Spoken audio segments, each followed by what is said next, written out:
ঈদের আগে ব্যস্ততা বেড়েছে ঝালকাঠির সেমাই কারখানাগুলোতে। দিন-রাত চলছে কাজ, তৈরি হচ্ছে লাচ্ছা ও সাধারণ সেমাই। মান ভালো হওয়ায় যা যাচ্ছে সারা দেশে। ভেজাল রোধে ও মান ঠিক রাখতে তৎপর প্রশাসন, চলছে নিয়মিত তদারকি। সেমাই ছাড়া যেন ঈদের সকাল পূর্ণতা পায় না, তাই ঈদ উল ফিতরকে সামনে রেখে এখন ব্যস্ত ঝালকাঠির সেমাই কারখানাগুলো। জেলায় 5টি কারখানায় বাজারের চাহিদা পূরণে দিনরাত চলছে সেমাই তৈরি।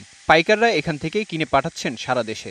পরিষ্কার পরিচ্ছন্নভাবে এইটা তৈরি করে এবং এটা সুস্বাদু এবং যে এটা ভাজাটাও ভালো, প্রচুর চাহিদা। আমরা ঈদকে সামনে রেখে 2 মাস একটু ব্যস্ততার সাথে কাজ করতেছি। এবছর প্রতি কেজি লাচ্ছা সেমাই পাইকারি বিক্রি হচ্ছে 115 টাকা আর খুচরা 125 টাকায়। ঝুরা সেমাইয়ের পাইকারি মূল্য 95 টাকা ও খুচরা 110 টাকা।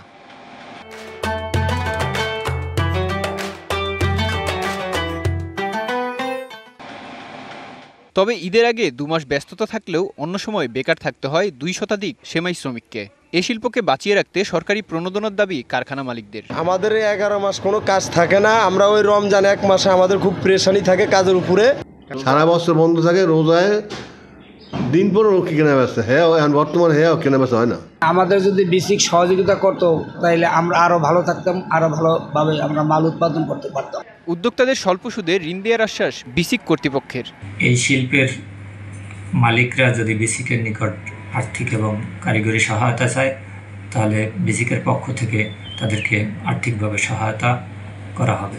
সেমাইয়ের মান ঠিক রাখতে তদারকি করছে ভোক্তা অধিকার সংরক্ষণ অধিদপ্তর। রমজানের আগে ওনাদেরকে আমরা সচেতন করেছি, আমাদের যে লিফলেট আছে সেগুলো বিতরণ করেছি এবং তারা যেন পরিচ্ছন্ন পরিবেশে সেমাই উৎপাদন করে এবং সেমাইয়ের মানে ভালো ভোজ্য তেল যেন ওনারা ব্যবহার করে, এ ব্যাপারে আমরা ওনাদেরকে সতর্ক করেছি।